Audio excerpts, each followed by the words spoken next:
Operazione Legno Tarlato è il nome che le Fiamme Gialle di Vicenza hanno dato alla corposa indagine che ha visto protagoniste 9 imprese operanti nella commercializzazione di bancali in legno.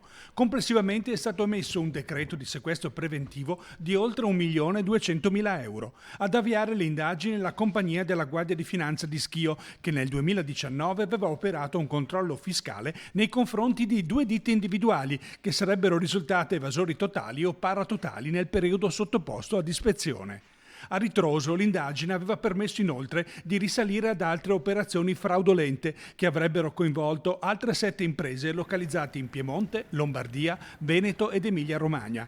Un totale di 3.800.000 euro per l'emissione di 317 fatture false per operazioni inesistenti che sarebbero state effettuate dal 2014 al 2019.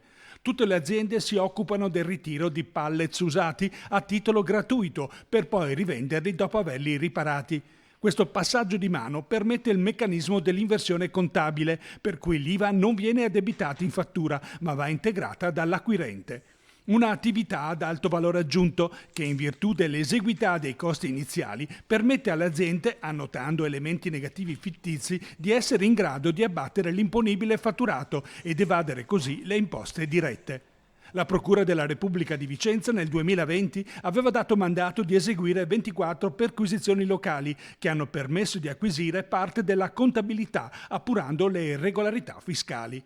Complessivamente sono indagate 9 persone fisiche per i delitti di emissione di fatture per operazioni inesistenti, dichiarazione fraudolenta e occultamento di scritture contabili.